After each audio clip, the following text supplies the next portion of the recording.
But I caution this: while you feel that rage, don't be consumed by it. After 9/11, we were enraged in the United States.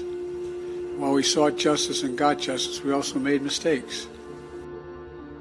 As Israel prepares for a ground invasion of Gaza, tension is rising across the Middle East. Amid rising civilian casualties due to Israeli airstrikes, public pressure is mounting in countries across the region. Muslims are angry with their rulers for not doing enough to stop civilian deaths. And this presents a dilemma for the West.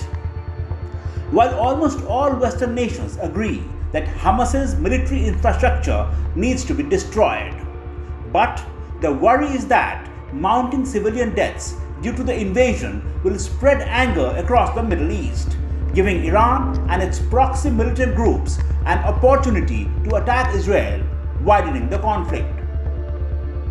And this is why almost all Western leaders who have landed in Israel to show support in a difficult hour have also cautioned Israel to minimize civilian deaths.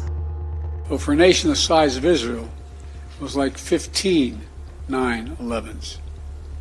The scale may be different, but I'm sure those horrors have tapped into some kind of primal feeling in Israel, just like it did and felt in the United States.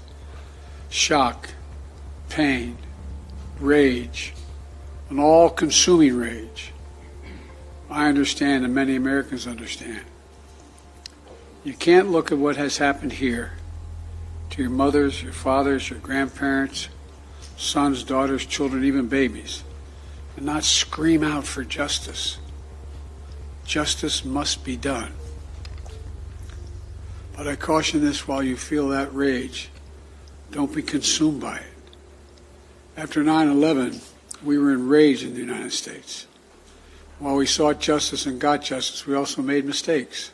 We support Israel's right to defend itself in line with international law, to go after Hamas, to take back hostages, deter further incursions, and to strengthen your security for the long term.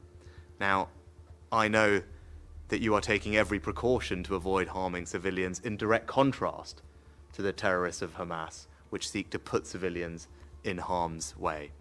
But I also want to thank you for the support that your government has given to the families of British nationals caught up in this horror, including your efforts to release the hostages, secure their release, and I know already the Hezbollah in Lebanon is ready to wage war against Israel. There are reports that Iran-backed fighters in Syria and Iraq may be moving towards Israel from the Syrian side. Also, US forces in Iraq were targeted by Iran-backed militias using drones. These militias have also threatened to target US interests in the region if the country intervenes on behalf of Israel. If the war spreads, it will also undo the progress made over the years in mending ties between Israel and several Arab nations.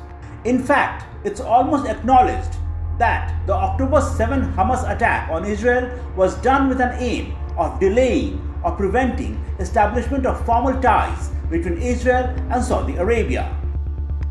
The US is also wary of the fact that any further escalation of the Israel-Hamas conflict will allow rivals China and Russia to increase their influence over the region. The US therefore is already influencing the way in which Israel conducts its operations. And two major areas of concern are how to limit civilian casualties and to ease the hardships being faced by ordinary residents in Gaza. Two major developments have taken place. First, the Rafah crossing from Egypt has been opened for humanitarian aid to reach the residents of the besieged city. And secondly, the US has been able to impress upon Qatar to get Hamas to release 2 American hostages.